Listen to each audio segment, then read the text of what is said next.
Welcome to Sleep Engineer, where research-backed techniques help you sleep deeply and heal naturally. Share your location and time in the comments below. This video uses proven sleep science to guide you toward restorative rest. Subscribe for daily content designed to improve your sleep. Now relax as we begin your journey to tranquil slumber and renewal. Tonight, we're diving deep into one of humanity's most romanticized yet brutally harsh periods. We're talking about medieval life, specifically the year 1347, right in the heart of what we now call the Dark Ages. And trust me, by the time we're done here, you'll understand exactly why they earned that name. Now, close your eyes and imagine yourself waking up not in your comfortable modern bed, but in a world where survival was never guaranteed, where comfort was a luxury, and where a simple scratch could mean death. Let's set the scene. It's dawn on a Tuesday morning in the year 1347. You're in what will one day become France, though the concept of France as we know it barely exists. Instead, you're in a patchwork of feudal territories, constantly shifting boundaries and endless political intrigue. The sun is just creeping over the horizon, painting the sky a pale orange that would be beautiful if you had time to appreciate it. But you don't. Because in medieval times, beauty was a luxury, reserved for those who didn't have to worry about where their next meal was coming from. You're jolted awake not by an alarm clock, obviously, but by the sound of roosters crowing and church bells tolling. The bells aren't just calling people to prayer, though that's certainly part of it. They're the medieval equivalent of a town crier, announcing the time, warning of dangers, and sometimes simply reminding everyone that the church is still watching, still controlling every aspect of daily life. Your eyes open, and immediately you're aware of several things. First, you're cold, bone deep, shivering cold. Second, you itch everywhere. And third, something is crawling on you.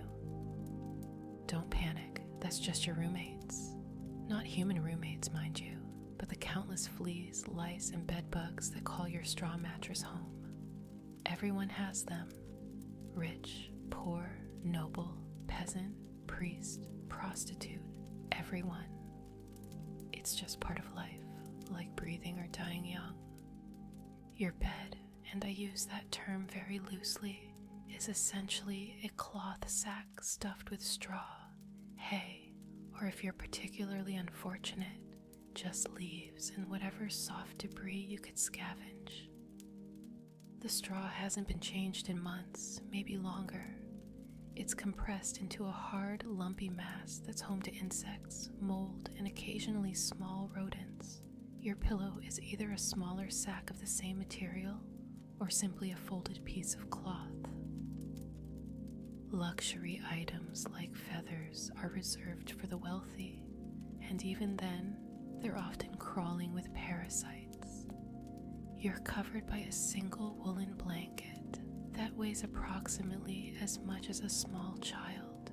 This isn't because it's thick and warm, but because it's saturated with years of accumulated dirt, sweat, grease, and other substances we won't identify too closely. The wool itself is coarse and scratchy, having been spun by hand from sheep that were probably just as flea-ridden as you are now. Your sleeping arrangements are communal. Privacy is a concept that simply doesn't exist for anyone below the noble class.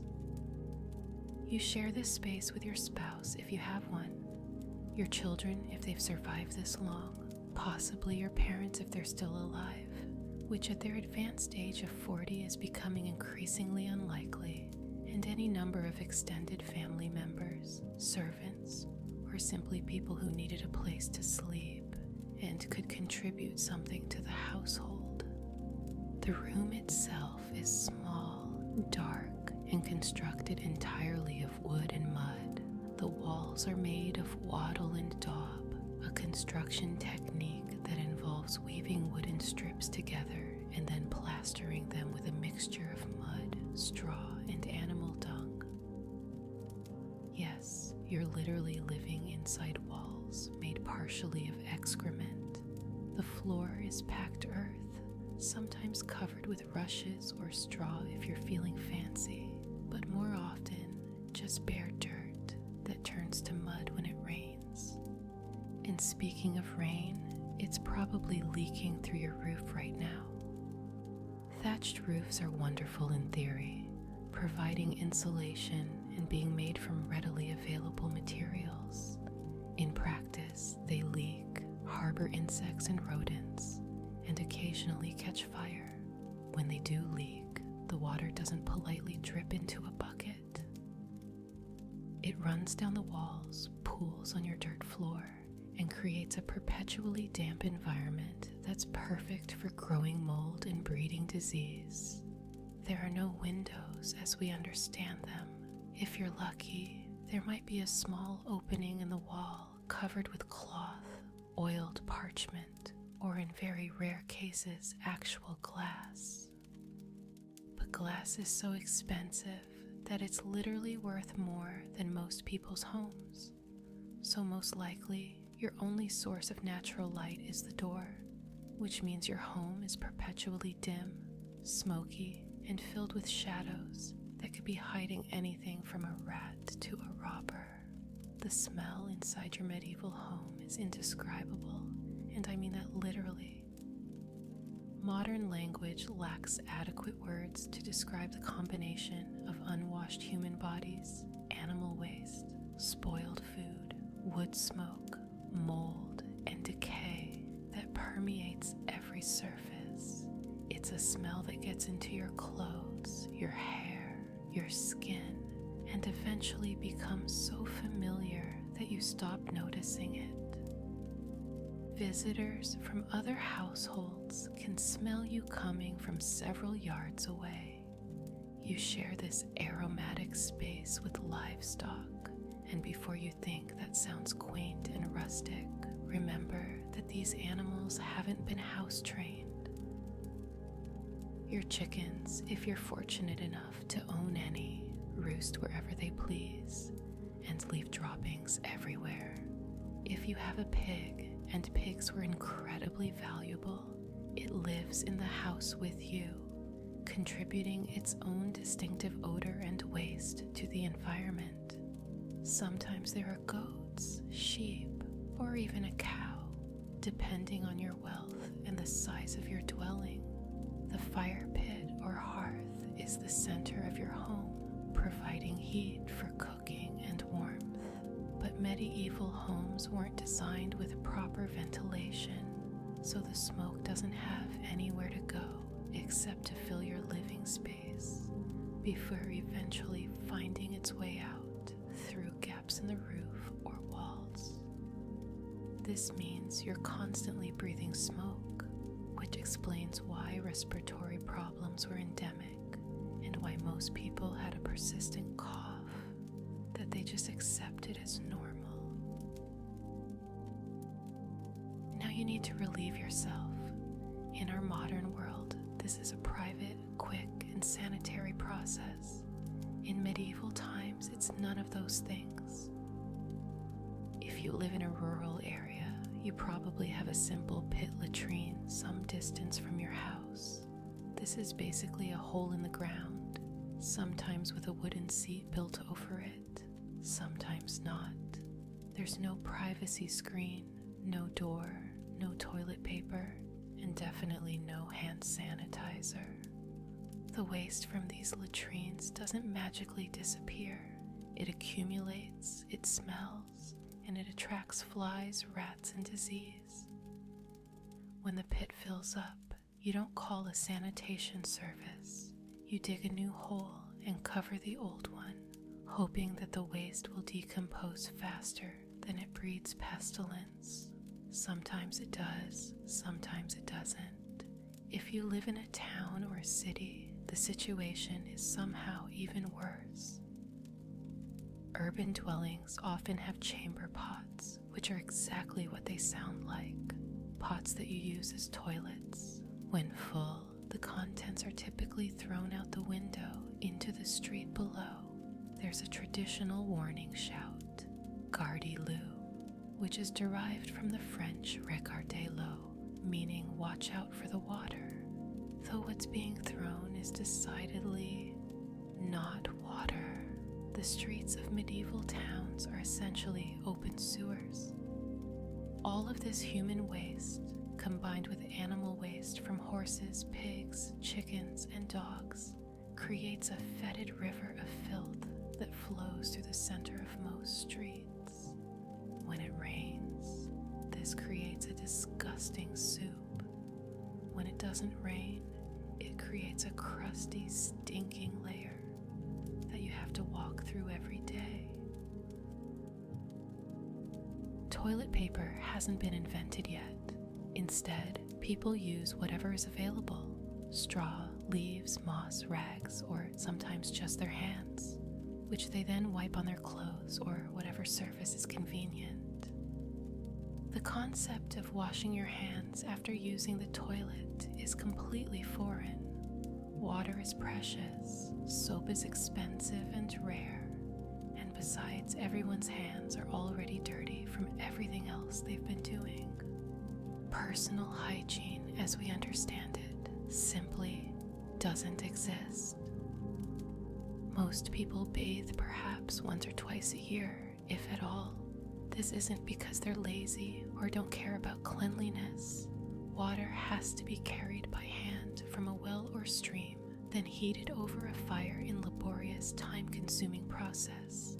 Soap is made from animal fat and ash, making it harsh and expensive.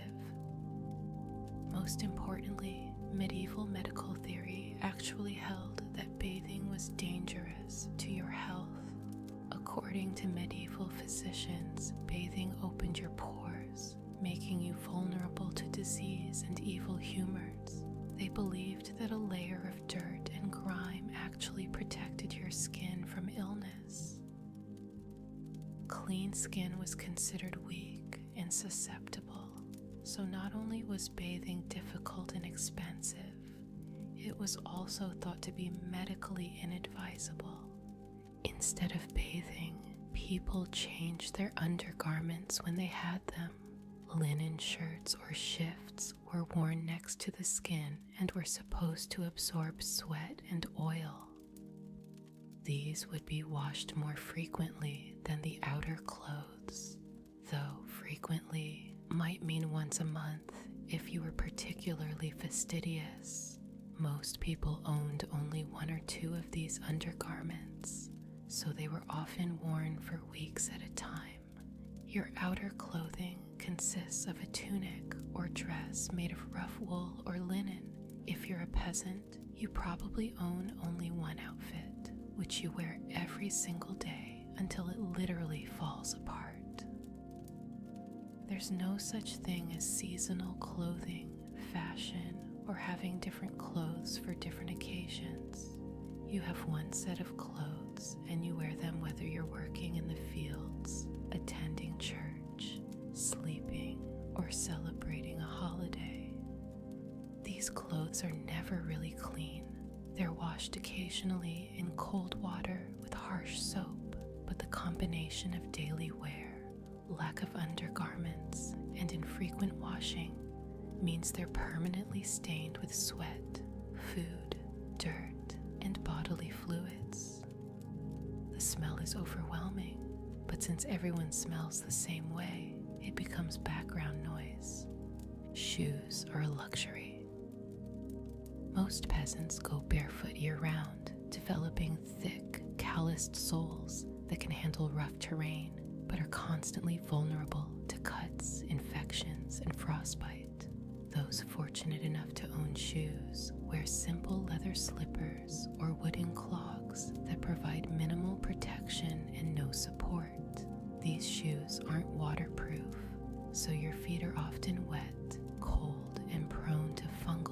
connections. Now, let's talk about breakfast, though calling it breakfast might be overly generous. Most people eat 2 meals a day, dinner at midday and supper in the evening. What passes for breakfast is usually just leftover bread and perhaps some weak ale or beer. And yes, everyone drinks beer for breakfast, including children. This isn't because medieval people were alcoholics, but because beer was safer than water. The brewing process involved boiling water, which killed most harmful bacteria.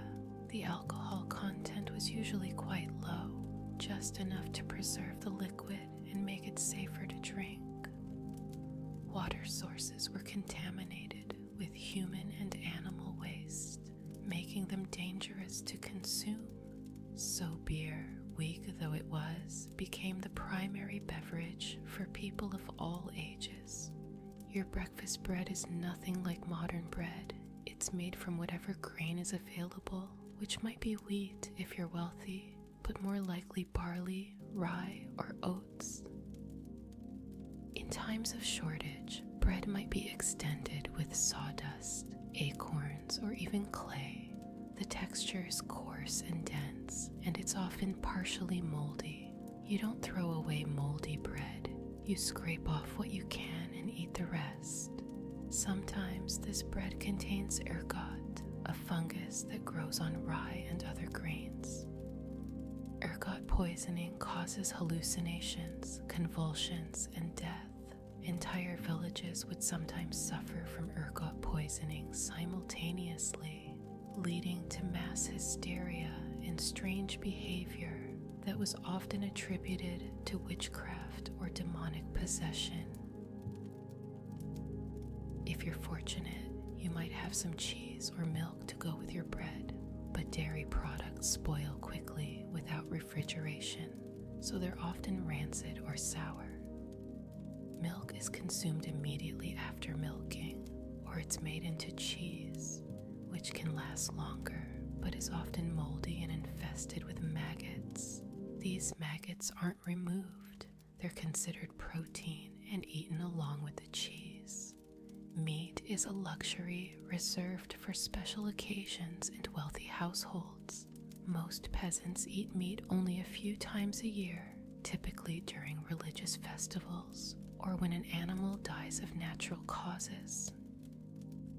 This meat isn't aged or prepared in appetizing ways. It's often tough, stringy, and partially spoiled. There's no refrigeration, so meat is preserved through smoking, salting, or drying, processes that don't always prevent spoilage. Vegetables make up the bulk of most people's diet, but these aren't the fresh, crisp vegetables we're accustomed to. Medieval vegetables are often tough, bitter, and not particularly nutritious. Cabbage, onions, and leeks are common, along with whatever can be foraged from the wild. Peas and beans provide protein, but they're often wormy and have to be carefully sorted before cooking. Fruit is seasonal and rare. When available, it's often overripe, wormy, or partially rotted. Apples and pears might be stored in cool cellars, but they don't last long and are often mushy and brown by the time they're eaten. Berries are gathered when in season, but they have to be consumed immediately, or they spoil. Spices and seasonings are incredibly rare and expensive. Salt is so valuable that it's sometimes used as currency. Black pepper is worth more than its weight in silver. Most food is seasoned only with whatever herbs can be grown locally. Parsley, sage, thyme, or whatever can be foraged from the wild. Most meals are bland, monotonous, and barely palatable.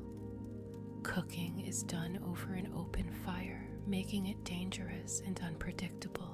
There are no thermometers, timers, or precise measurements.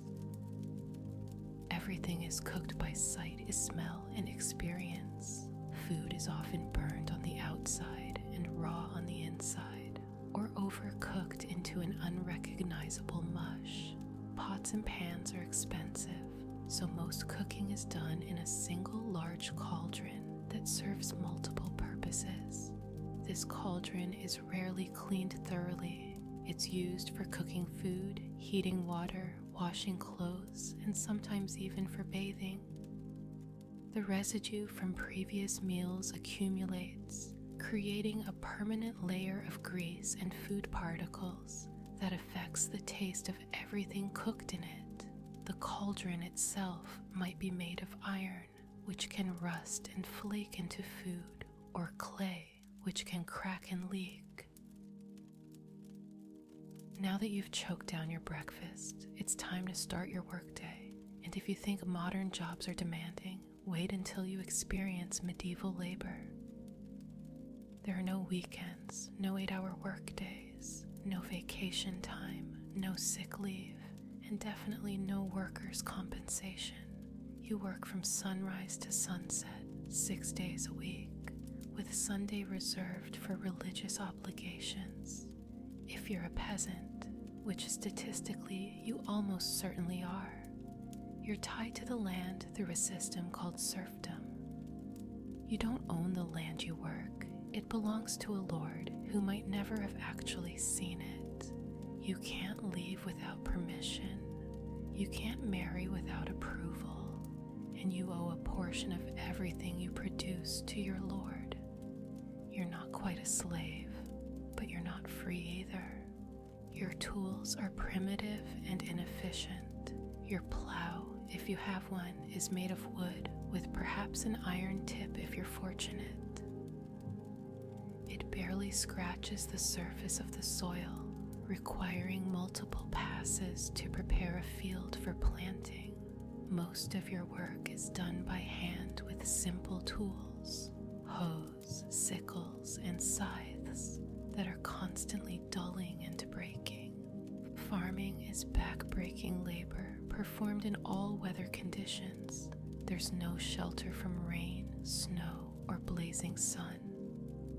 You work bent over for hours at a time, planting seeds, weeding crops, and harvesting grain. Your back aches constantly, your hands are permanently stained and calloused, and your body is worn out by the time you reach your 30s. The harvest season is particularly brutal. Everyone in the family, including small children, works from dawn to dusk to bring in the crops before they spoil or are destroyed by weather. There's no mechanical equipment, so everything is cut by hand with sickles, gathered into sheaves and carried to storage areas.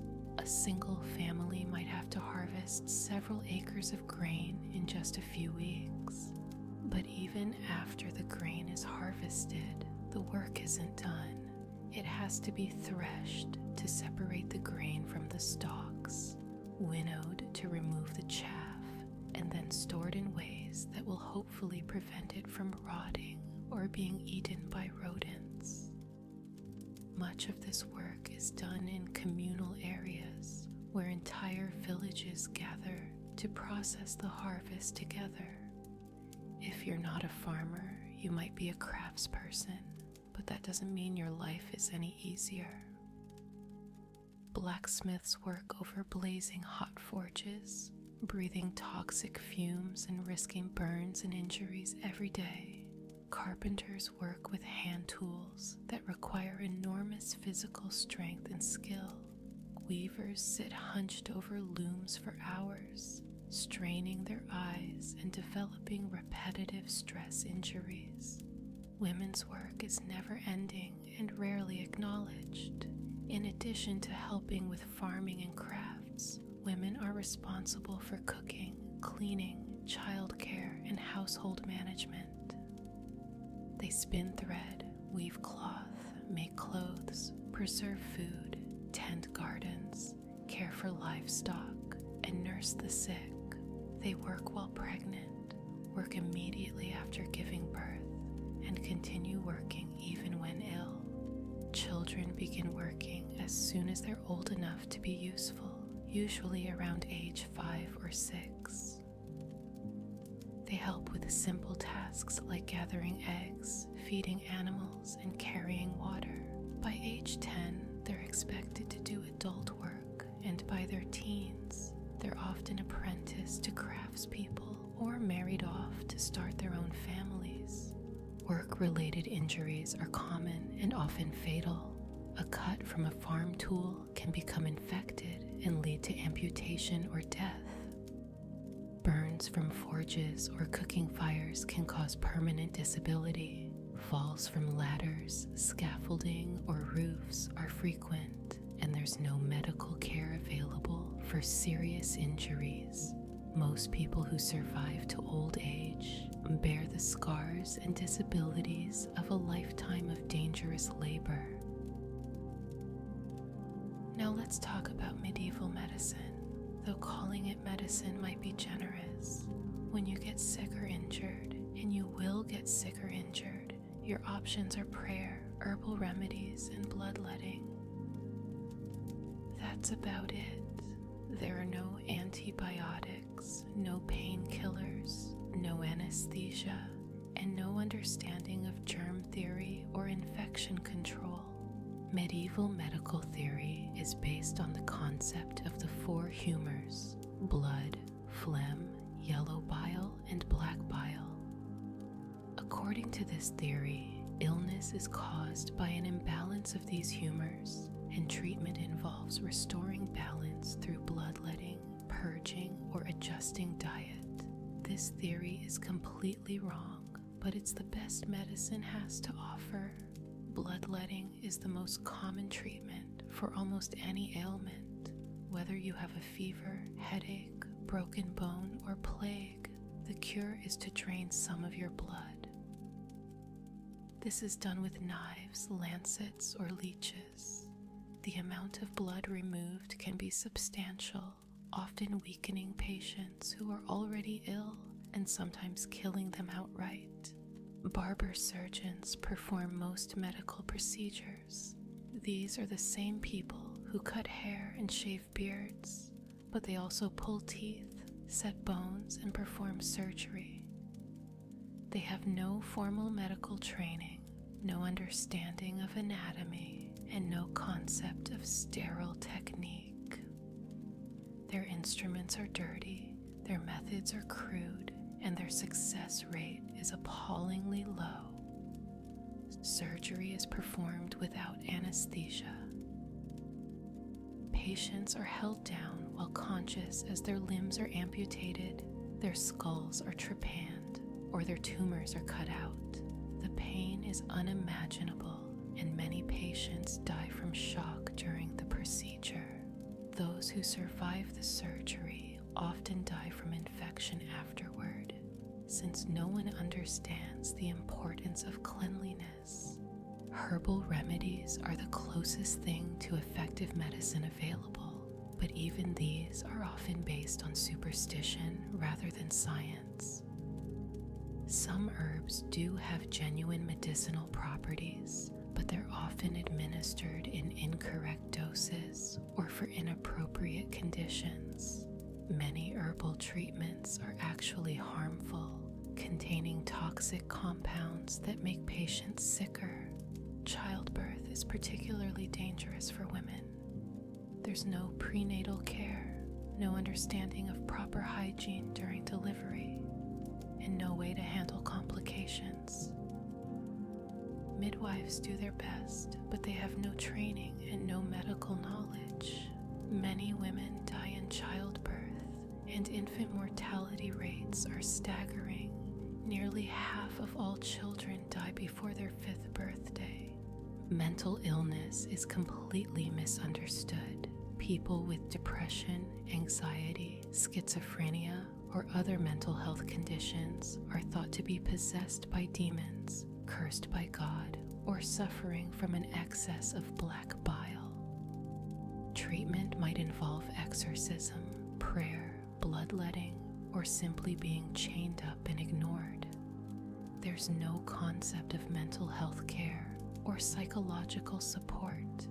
Dental care is primitive and painful. There are no dentists as we understand them, only barber surgeons who pull teeth when they become too painful to ignore. There's no anesthesia, so tooth extraction is agonizing. There's no preventive care, so most people's teeth rot in their mouths. By middle age, many people have lost most or all of their teeth. Epidemic diseases sweep through communities regularly, killing large percentages of the population. The Black Death, smallpox, typhoid, and influenza are constant threats. There are no vaccines, no treatments, and no understanding of how diseases spread. When epidemics hit, people can only pray and hope to survive. Now let's discuss what passes for law and order in medieval society. Justice is arbitrary, brutal, and often based more on social status than actual guilt or innocence.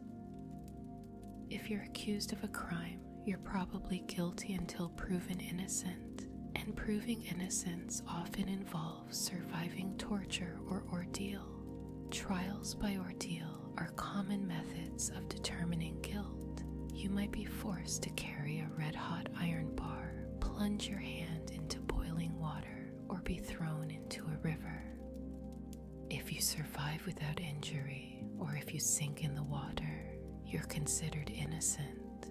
If you're burned or if you float, you're guilty. These methods have nothing to do with actual guilt and everything to do with chance and physical constitution.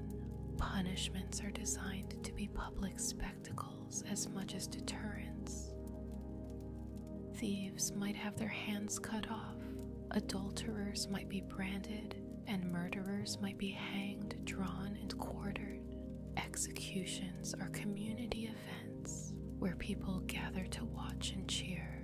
The condemned are often tortured before being killed, and their bodies are left on display as warnings to others. The legal system is heavily biased in favor of the wealthy and powerful. Nobles can often escape punishment entirely for crimes that would result in death for commoners. Clergy can claim benefit of clergy and be tried in ecclesiastical courts, which are generally more lenient.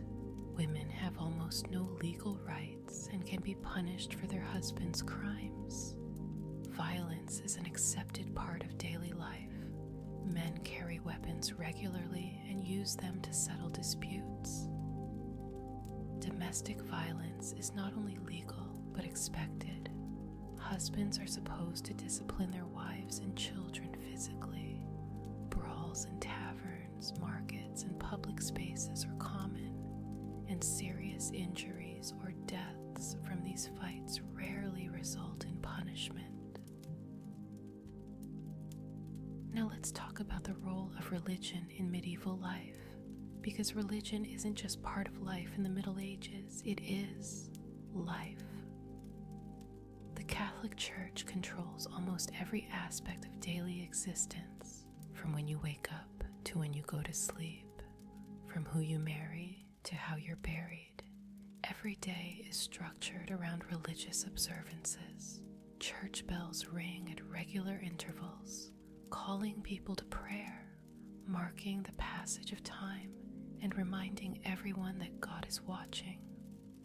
You're expected to attend Mass regularly, participate in religious festivals, and follow church teachings in all aspects of your life. The church owns vast amounts of land and wealth, making it the most powerful institution in medieval society. Bishops and abbots are often more wealthy and influential than secular nobles. The church collects tithes from everyone, taking 1/10 of all income and production. This tax is mandatory and enforced by both religious and secular authorities. Religious festivals dominate the calendar, but these aren't necessarily joyful celebrations. Many involve fasting, penance, and somber reflection on sin and mortality. Even feast days are often preceded by periods of strict fasting and prayer. The Church teaches that earthly pleasures are sinful and that suffering in this life will be rewarded in the next. The concept of purgatory looms large in medieval consciousness.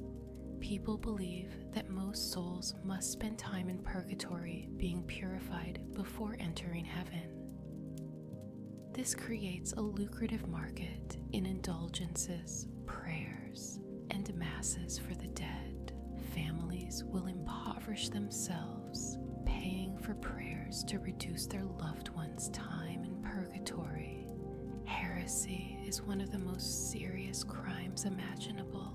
Anyone who questions church doctrine, practices non-Christian religions, or even interprets Christianity differently from official teachings can be tortured and executed.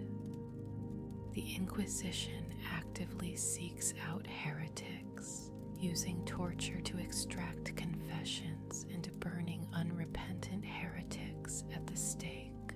Superstition and religion blend together in medieval minds. People believe in witches, demons, magical curses, and divine intervention in daily affairs.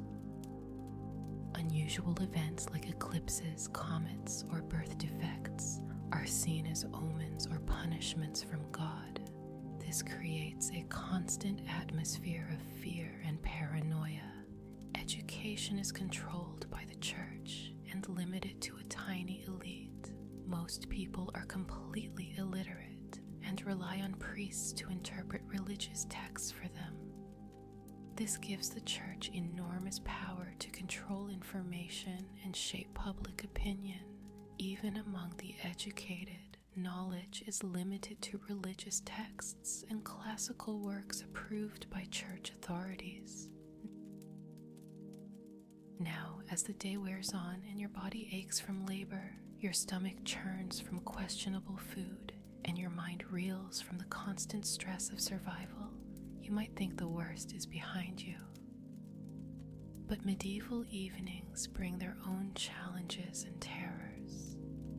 As darkness falls, your world becomes even more dangerous and unpredictable. There's no street lighting, no police force, and no emergency services. Crime increases after dark, and venturing outside becomes extremely risky. Most people simply stay indoors after sunset, huddled around their fires and hoping for morning. Your evening meal, if you have one, is similar to your other meals, monotonous, barely adequate, and potentially dangerous. Leftover stew is reheated, bread is rationed carefully, and everyone hopes there's enough to last until the next harvest. Hunger is a constant companion for most people, and malnutrition affects everyone's health and development. Family life in the evening isn't the cozy gathering you might imagine. Everyone is exhausted from their daily labor. Tensions run high in cramped living quarters, and domestic violence is common and accepted. Children are expected to be silent and obedient, and any misbehavior is punished physically. Entertainment is limited and often crude. Stories are told orally, but these are often violent tales of saints' martyrdoms, cautionary tales about sin and punishment, or crude jokes about bodily functions. Music exists, but instruments are rare and expensive. Most entertainment involves drinking, gambling, or watching public punishments and executions. Sleep doesn't bring the rest and recovery we modern people expect. Your bed is uncomfortable, your blanket's inadequate, and your home is cold and drafty.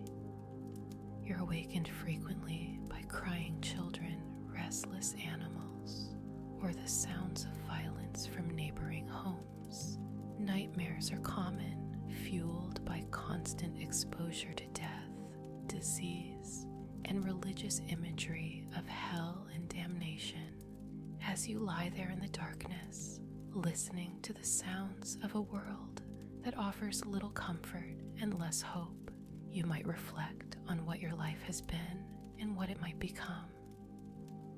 If you're lucky, you might live to see 40. If you're very lucky, you might see 50.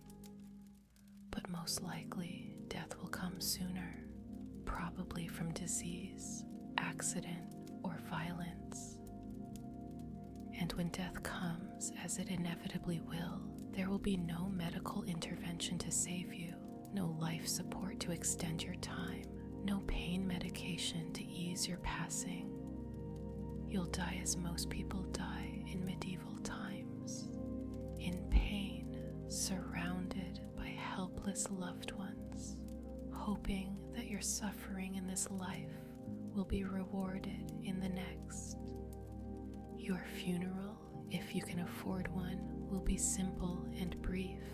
Your body will be wrapped in a shroud and buried in the churchyard, hopefully deep enough to prevent animals from digging it up.